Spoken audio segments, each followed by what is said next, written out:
안녕하십니까, 취업조로입니다. 네, 조르님 오늘은 퇴사 후 공백기가 되게 있으신 분들이 많잖아요. 이직을 할 때. 근데 그런 분들은 어떻게 잘 커버를 할 수 있을지가 너무 궁금한 거죠.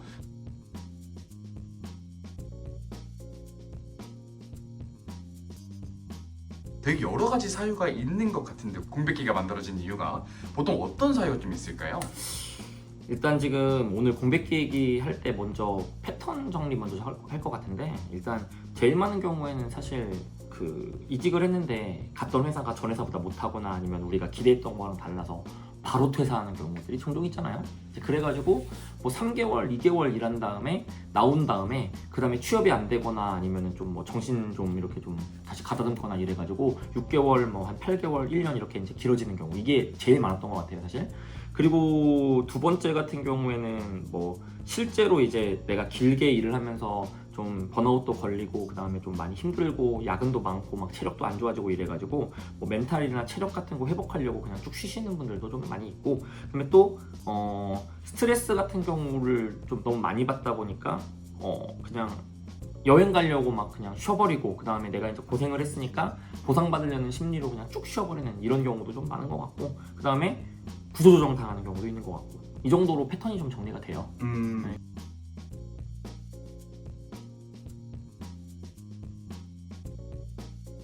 말씀 주신 것 중에 제일 많은 경우가 회사 입사해서 퇴사하고 다른 회사 이제 입사하게 됐는데 그 기록을 없애버린다라고 말씀 주셨잖아요. 근데 그거 나중에 최종 협의할 때 건보고 다 떼오라고 하면 다 알 수밖에 없게 되지 않나요? 일단은 맞아요. 그 보통 이직을 할 때 건보를 많이 떼오라고 하잖아요. 근데 그 건보는 회사를 선택할 수가 있어요. 국민건강보험 쪽은. 그래가지고 그거 같은 경우는 회사 빼가지고 내면 되기도 하고, 근데 요즘에 이제 제가 기억하는 건 CJ 정도가 그 국민건강보험이 아니라 이게 국민연금 납입 상세 명세서인가? 그거 가져오라고 하는데 그거 같은 경우는 뺄 수가 없거든요.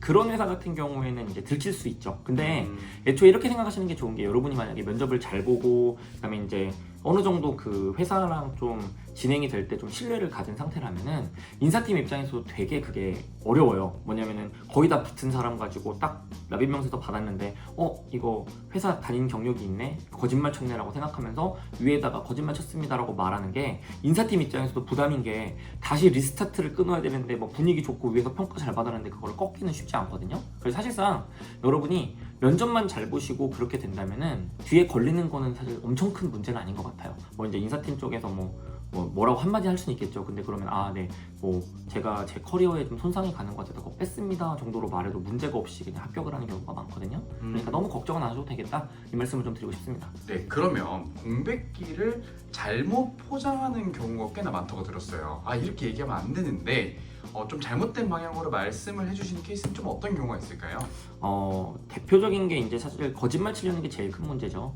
이게 이제 일반적으로 인터넷 유튜브 같은 데 보면은 공부했다고 해라 이런 얘기가 제일 많거든요. 뭐 내가 이제 커리어적으로 좀 그 부족하다고 생각한 부분, 혹은 공부하고 싶은 부분을 공부해가지고 뭐 공백기 동안에 열심히 뭐 해가지고 왔다, 이런 식으로 이제 포장을 하라는 경우가 많은데, 이런 포장부터 시작해서 거짓말을 치려고 막 뭐 누구 안 아픈 사람 아프게 한다든지, 뭐 부모님이 아프셔가지고 간병했다든지, 막 이런 일반적으로 좀 많이 하는 패턴들이 있는데, 그런 것을 저는 좀 하지 말라고 권해요. 왜냐면은 일단은 뭐 한 번, 두 번 정도 파고 가면은 거짓말은 다 들키는 거고, 예를 들면은 공부라고 해봤자 어차피 자격증 아니면은 뭐 직무에 대한 공부일 텐데, 그런 거 솔직히 6개월 내내 하지 않은 거는 바로 그 면접에서 좀만 얘기해보면 다 티가 나거든요. 그래가지고 저는 오히려 그런 식으로 거짓말하는 거를 좀 하지 말라고 하는 편입니다.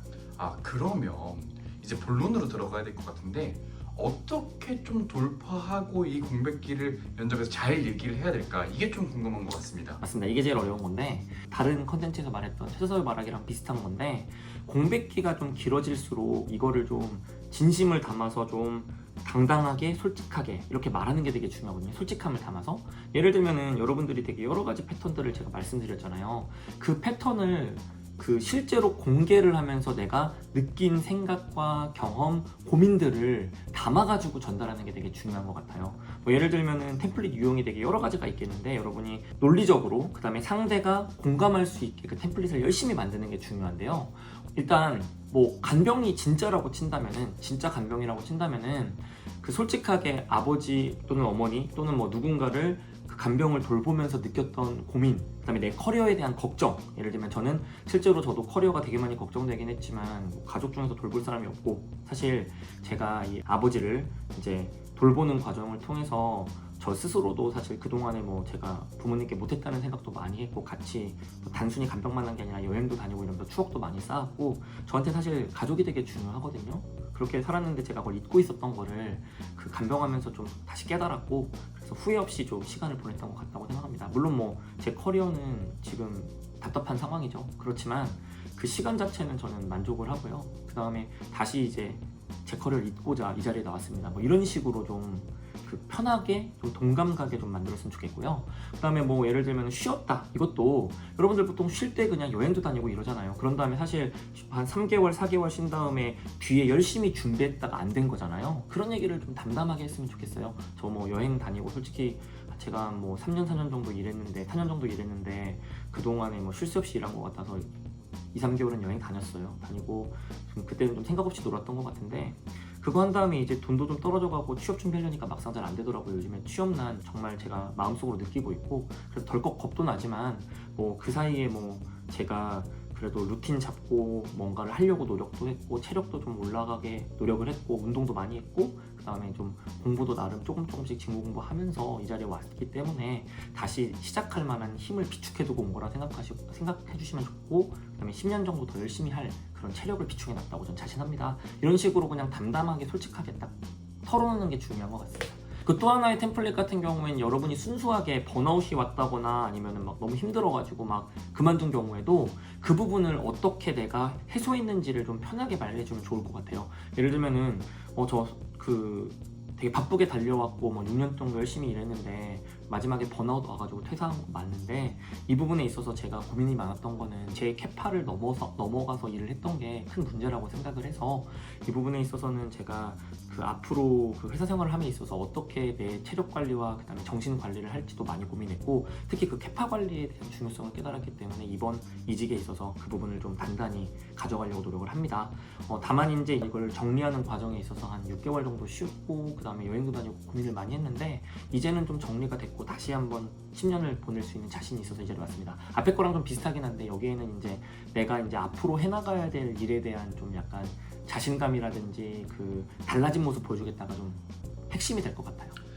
그럼 이제 지금까지 말씀 주신 거 정리해보면, 거짓말이나 변명을 하는 것보다는 솔직하고 담담하게 실제 내 상황을 얘기하는 게 훨씬 더 맞다라고 말씀 주신 것 같습니다. 네. 퇴사 후 공백기에 대해서 고민하시는 분들이 상당히 많은 것 같은데, 대리 때, 그러니까 신입이랑 대리 때 퇴사하시는 분들이랑 과장 때 공백기가 생기시는 분들도 좀 차이가 있을 수 있을 것 같아요. 이것도 좀 다를까요? 예, 맞아요.